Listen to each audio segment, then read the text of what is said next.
Hello guys, स्वागत है आप सबका। तो आज हम बात करेंगे अदानी ग्रुप की। और इसके जो हेडलाइन देख सकते हैं कि अदानी ग्रीन ने डॉलर बॉन्ड के जरिए फंड जुटाने की योजना रद्द की।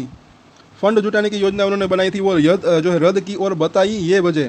पूरा वीडियो जरूर देखें। और अदानी ग्रीन एनर्जी के शेयर के ऊपर आप चाहे तो अपनी नज़र बना के रख सकते हैं। मुझे ऐसा लग रहा है कि लॉन्ग टर्म की बात करें तो एक अच्छी तेजी की संभावना रह सकती है। तो इसके ऊपर अपनी नज़र बना के रख सकते हैं, क्योंकि ग्रीन एनर्जी के अंदर है।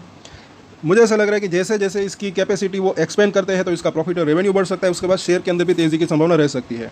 शॉर्ट टर्म में हाँ वॉलेटिलिटी रह सकती है, लेकिन लॉन्गर टर्म की बात करें तो अच्छी तेज़ी की संभावना रह सकती है। साथ साथ एक ही शेयर्स के अंदर पूरा पैसा ना फंसा दे, पोर्टफोलियो को अगर डाइवर्सिफाई रखते हैं तो ज़्यादा बेहतर रह सकता है। साथ साथ थोड़ा थोड़ा करके खरीदना और थोड़ा थोड़ा करके बेचना, वो एक अच्छी स्ट्रेटजी रह सकती है। और स्टॉप लॉस का भी ख्याल रखें अपने हिसाब से।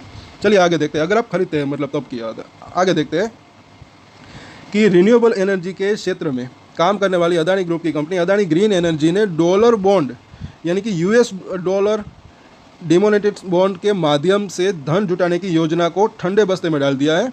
समाचार एजेंसी रॉयटर्स ने मंगलवार को देर रात को इस मामले से परिचित दो बैंकिंग सूत्रों के हवाले से ये जानकारी दी।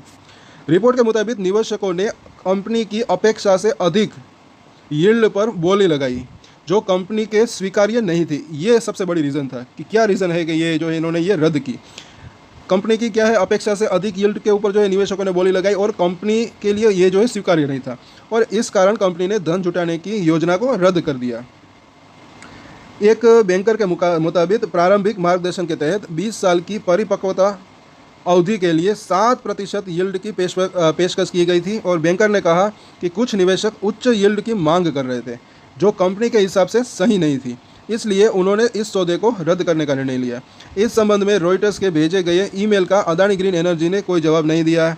और दूसरे बैंकर ने कहा कि अमेरिकी राष्ट्रपति चुनावों से संबंधित व्यापक बाजार अनिश्चितता और घरेलू राजनीतिक जोखिमों के कारण निवेशक अधिक यील्ड की मांग कर रहे थे। यह रीज़न था निवेशकों का ज़्यादा यील्ड की मांग करने का, जो कि बॉन्ड जारीकर्ताओं की पुनर्भुगतान क्षमता को प्रभावित कर सकता है।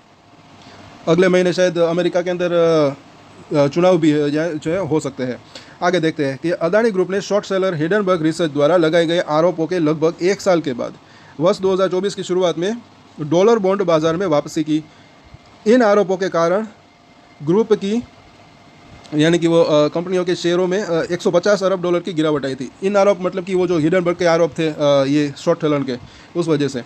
आगे देखते हैं कि मार्च में अदानी ग्रीन एनर्जी ने लगभग 3 अरब डॉलर की बोलियां प्राप्त करने के बाद 18 वर्षीय बॉन्ड के माध्यम से ऑलरेडी 40.9 करोड़ डॉलर तो जुटा लिए थे। और ताज़ा बॉन्ड इश्यू का नेतृत्व अदानी ग्रीन की यूनिट्स यानी कि Adani hybrid energy Jaisalmer 1, Adani hybrid energy Jaisalmer 2, Adani hybrid energy Jaisalmer 4 और अदानी सोलर एनर्जी जैसलमेर 1 ने एक संरचित बॉन्ड डील के माध्यम से किया था।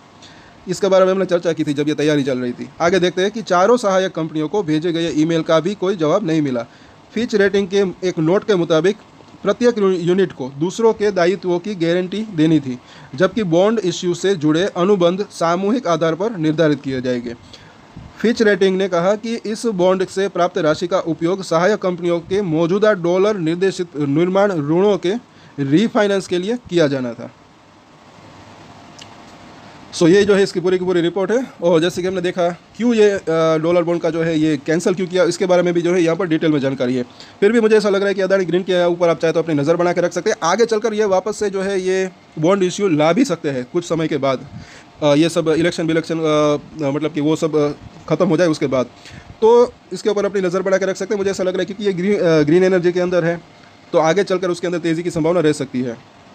और उसके बाद भी जो शाम को भी हम कुछ डिटेल में चर्चा करेंगे, कुछ शेयरों के ऊपर भी चर्चा करेंगे, तो वो वीडियो भी आप चाहे देख सकते हैं। अगर आप कि अदानी ग्रुप के अंदर होल्डिंग है तो कहीं अदानी के शेयरों के ऊपर हम डेली चार्ट के ऊपर एनालिसिस करते हैं, तो सब्सक्राइब जरूर करें हमारे चैनल को और अपने दोस्तों के साथ शेयर भी जरूर करें।